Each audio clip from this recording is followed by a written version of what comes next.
এই কথা ঠিক যে আপনি বারবার প্রশ্ন করছেন এই সরকারের বা উপদেষ্টাদের কার্যক্রম, লেজিটিমেসি, তারপরে তাদের স্পিরিট সম্পর্কে। কিন্তু আমি এই কথাটা বলতে চাইছিলাম যে আপনি উপদেষ্টাদের কথা বলছেন যে তারা কে জুলাই আগস্টের স্পিরিট আসলে কেমনে ধারণ করে। তা আমার কাছে সাধারণ একটা লিটমাসের কথা আমি বলছিলাম, যেহেতু তারা শেখ হাসিনার সাথে, শেখ হাসিনার সুবিধার জায়গা থেকে শেখ হাসিনার সাথে তারা হাত মেলান নাই, শেখ হাসিনার ইয়াতে খপ্পরে গিয়া পড়েন নাই বা ভালোবাসায় গিয়া পড়েন নাই বা সেই জন্যই তো তাদেরকে বলা যেতে পারে যে তারা এই স্পিরিটের মধ্যে ছিলেন। আপনি একটু কন্টিনিউ করেন, আমি পরের প্রশ্নটা একটু করতেছি আপনাকে। এটা না, আপনার এই লজিকটা গ্রহণযোগ্য নয় এই কারণে শেখ হাসিনার সঙ্গে ছবি তুলনায় এমন লোকের সংখ্যাই কিন্তু বেশি। শেখ হাসিনার সঙ্গে যে তেল মারে নাই এমন লোকের সংখ্যা এই দেশে বেশি ছিল। তো আমি বলেছি যারা তেল মারে নাই, যারা তার সঙ্গে ছবি তুলে নাই, তাদের মধ্যে যোগ্যতা, এক একটা কাজের জন্য এক একজন লোক যোগ্য হয়, সেই যোগ্য লোকটাকে যোগ্য জায়গায় বসানো হয় নাই। সে কারণেই আমি এই সরকারের সাফল্য নিয়ে সন্দেহ পোষণ করেছিলাম। আমি আপনাকে একটা সিম্পল উদাহরণ দিয়ে বলি। এই বাকের মজুমদার, আপনি বললেন যে ও রাজপথে ছিল, ঠিক আছে ছিল, ও রাজপথে থাকাকালীন যাই ওকে বলতেন যে বাকের তুমি ভাই আন্দোলনটা খুব মন দিয়ে করো, কারণ যদি তুমি এই আন্দোলন করে শেখ হাসিনার পতন ঘটাইতে পারো তাহলে আমরা নূরজাহান বেগমকে দায়িত্ব দেবো যে সে স্বাস্থ্য ব্যবস্থাকে ঠিক করার জন্য। ও কি বলতো আপনাকে? ভাবেন তো একটা কথা, ও কি বলতো? ভাই নূরজাহান বেগম জিনিসটাকে উনি কে? উনি স্বাস্থ্য ব্যবস্থা কি বুঝেন? উনি কিভাবে একটা এরকম গণ অভ্যুত্থানের পর একটা নতুন সরকারের স্বাস্থ্য ব্যবস্থাকে ঠিক করবেন? সেই কাজটাই কিন্তু করা হয়েছে। নূরজাহান বেগমকে গৃহবধূ একজন মানুষকে ঘরের থেকে ডেকে এনে ওনাকে দেওয়া হয়েছে স্বাস্থ্য ব্যবস্থা ঠিক করে। কিন্তু কামাল ভাই, এইটা তো লিডারের চয়েস। আমরা কিন্তু দেখেছি যে কোচ অনেক সময় সবচেয়ে ভালো খেলে আসা লোকটাকেও খেলায় না। আপনি তো আমার পয়েন্টে বলে দিচ্ছেন ভাই, আমি তো ওই কথাটাই বলছি, এটা লিডারের চয়েস। জি, and that was the tragedy.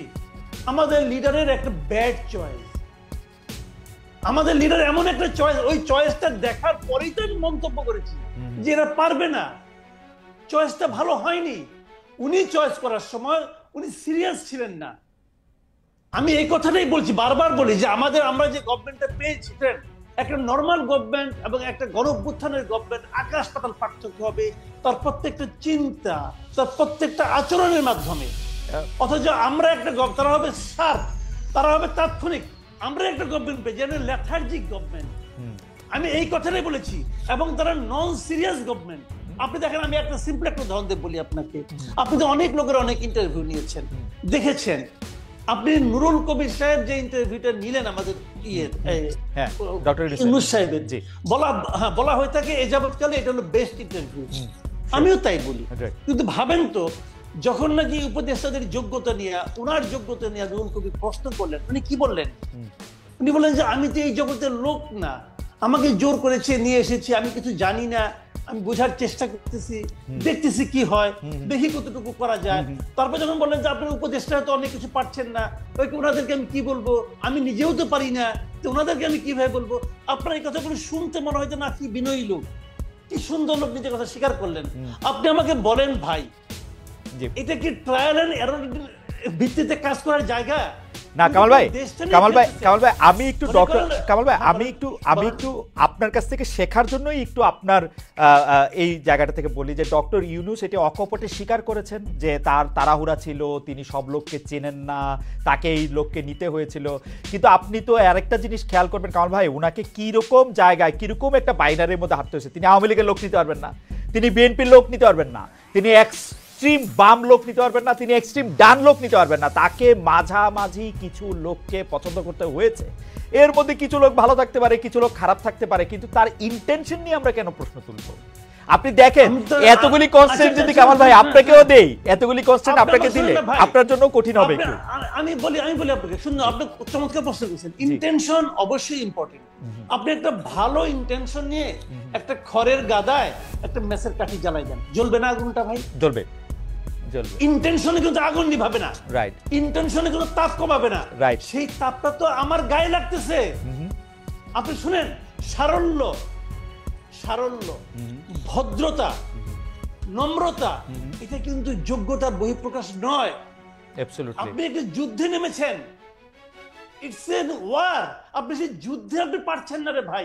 আপনি বলছেন যে আমি দেখি ট্রায়াল এন্ড এরর বেসিসে। শুনেন, আপনার সামনে দেখে তার ছিল, খোলা তার, একজন আপনাকে বললো ভাই তারটার মধ্যে কি ইলেকট্রিসিটি আছে?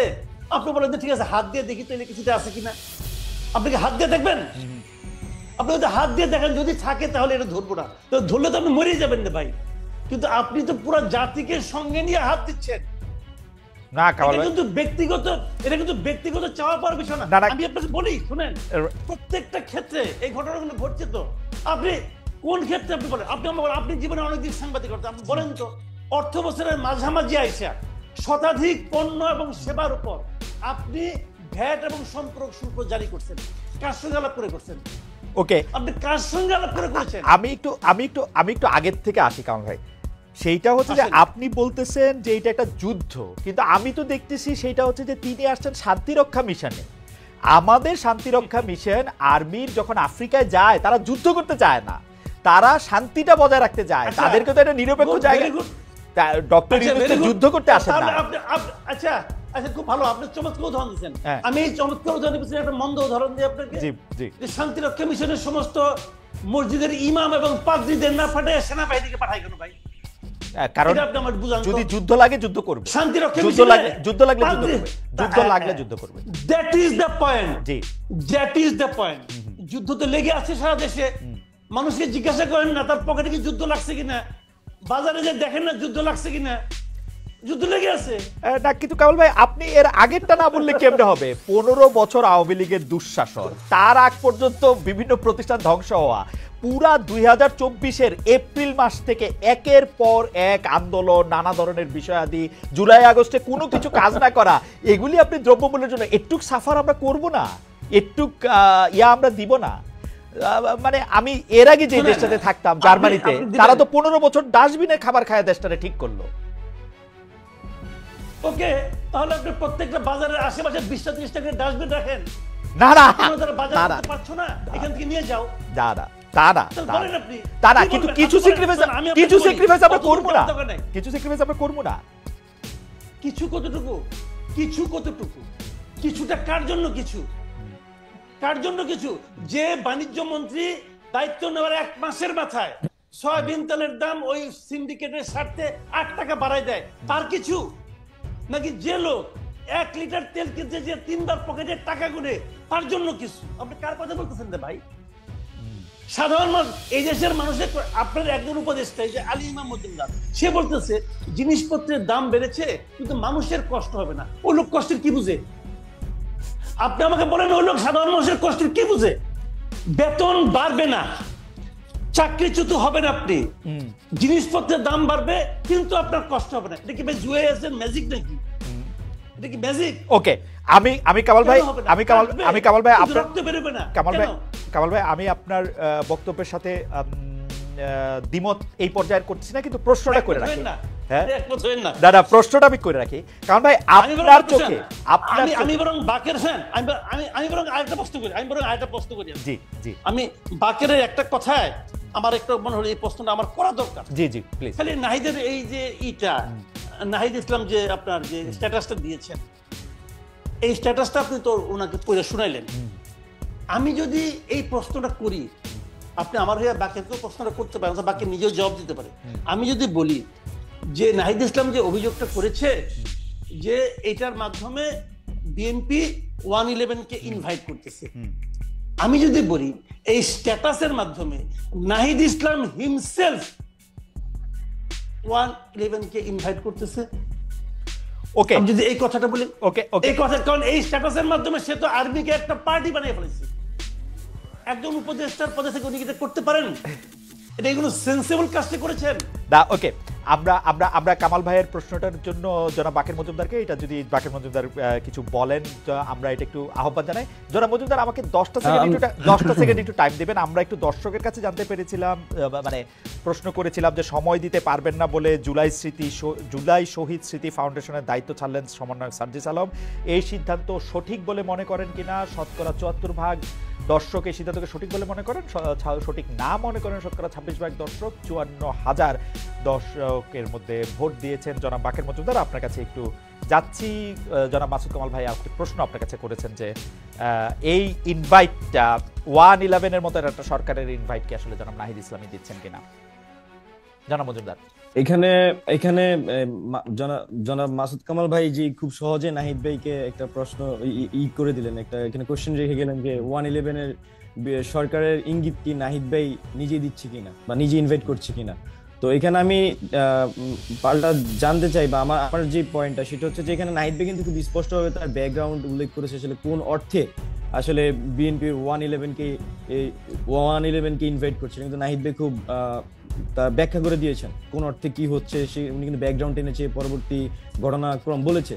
তো আমি মাসুদ কামাল ভাইয়ের কাছে প্রশ্ন করেছি উনি আসলে কোন প্রেক্ষাপট বা কোন ব্যাকগ্রাউন্ড থেকে আসলে নাহিদ ভাইকে এমন প্রশ্ন করতে যাচ্ছেন। ওকে ওকে ওকে কামাল ভাই নিশ্চয়ই বলবেন।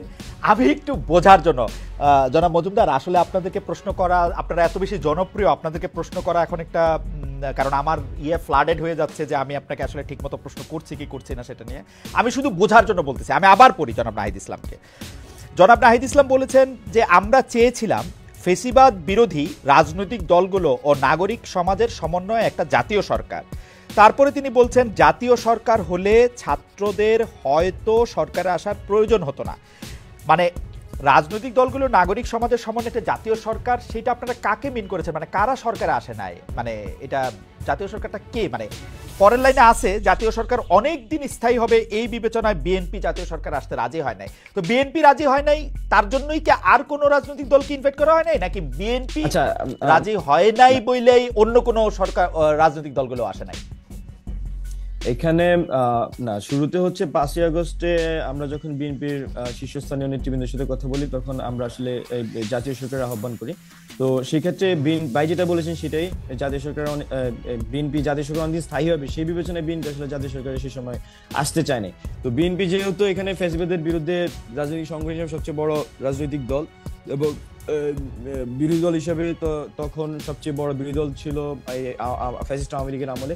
তো সবকিছু মিলে আমরা তো অবশ্যই বিএনপি এখানে একটি অন্যতম গুরুত্বপূর্ণ স্টেক হোল্ডার আমরা বিএনপিকে মনে করি। তো এই সিদ্ধান্তের কারণে বিএনপির সিদ্ধান্তের কারণে আসলে আমরা এই জাতীয় সরকার গঠনের প্রক্রিয়ায় যেতে পারিনি। আমার কাছে মনে হয় যে আর আপনি যেটা বলেছেন যে অন্যদের এখানে বিএনপি যদি না আসে আসলে এই জাতীয় সরকারের লেজিটিমেসি নিয়ে আমাদের নিজেদের মধ্যে প্রশ্ন ছিল যে আসলে সবাইকে মিলে যে রাজনৈতিক ঐক্যমতের কথা আমরা বলছি সেটা যখন বিএনপি এখানে জাতীয় সরকার রাজি হচ্ছে না সেই ক্ষেত্রে আসলে আমাদেরকে স্ট্র্যাটেজিক পরবর্তী সিদ্ধান্ত নিতে হয়েছে। আর আরেকটি বিষয় যেটি এখানে ভাই উল্লেখ করেছেন যে নাহিদ ইসলাম উল্লেখ করেছেন জাতীয় সরকার হলে ছাত্রদের হয়তো সরকারে আসার প্রয়োজন হতো না। মানে এটা দ্বারা আমার কাছে মনে হচ্ছে যে এটা খুবই উইলিং আমাদের থেকে প্রপোজাল যে আসলে আমরা নিজে থেকে যে গভর্নমেন্টে যাওয়ার যে অভিপ্রায় বা আমরা গভর্নমেন্টে যেতে চেয়েছি বিষয়টা এরকম না। মূলত বিষয়টা ছিল মাঠ থেকে, যেমন আমরা এই মাঠের কর্মসূচিগুলো সবসময় মাঠ থেকে চাপ ছিল, আমরা কর্মসূচিগুলো জনগণের ভাষাগুলা ট্রান্সলেট করার চেষ্টা করেছি, রূপান্তর করার চেষ্টা করেছি। ঠিক একইভাবে 5ই আগস্ট আমাদের উপর এরকম একটা চাপ ছিল যে যাতে গভর্নমেন্টে ছাত্রদের প্রতিনিধিত্ব থাকে। তো সবকিছু এই চাপ কি এখনো আছে জনাব মজুমদার? এই চাপ কি এখনো আছে? মানে এখন আছে বলতে আপনি কোন অর্থে?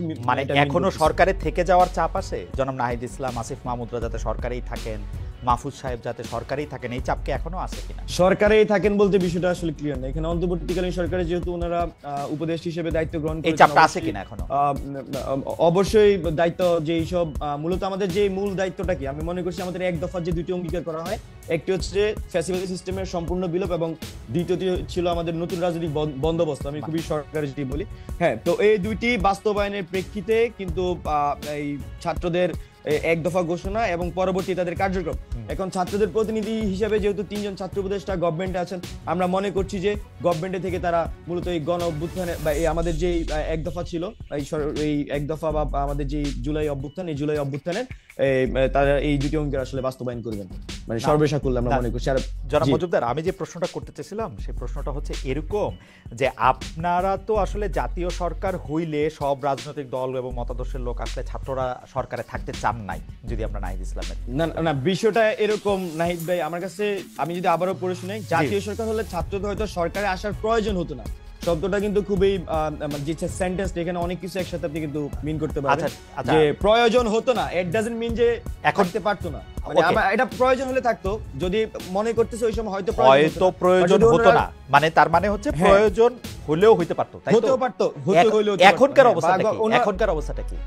এখন কি হয়তো প্রয়োজন অবশ্যই আছে? আমরা মনে করছি এই গভর্নমেন্টে তো অবশ্যই এখানে লেজিটিমেসি আমরা মনে করছি যে একটা বড় লেজিটিমেসি দিচ্ছে হচ্ছে যে আমাদের ছাত্র উপদেষ্টারা, তো সেই ক্ষেত্রে আমরা অবশ্যই গভর্নমেন্টের মনে করছি লেজিটিমেসি যে দিতেছে ছাত্র উপদেষ্টারা। না না, আমি বলছি একটা আমি মনে হয় ওয়ার্ডিং এ ভুল করতে পারি, বাট আমি বোঝানোর চেষ্টা করেছি যে এই গভর্নমেন্টের অন্যতম লেজিটিমেসি হচ্ছে আমরা মনে করছি আমাদের ছাত্র উপদেষ্টারা, যেহেতু ছাত্ররাই আন্দোলনের নেতৃত্ব দিয়েছে এবং তাদের প্রতিনিধিত্ব ছাত্ররাই চেয়েছে, এবং সেই প্রতিনিধি হিসেবে জনাব মজুমদার, আমি একটু যদি ধীরে বলেন, আমি আপনার এই বক্তব্যটা একটু লিখে নিতে চাই, যে আপনি একটু বলেন তো যে বর্তমান সরকারের অন্যতম লেজিটিমেসি দিচ্ছে আমাদের ছাত্র উপদেষ্টারা। Okay fine, fantastic.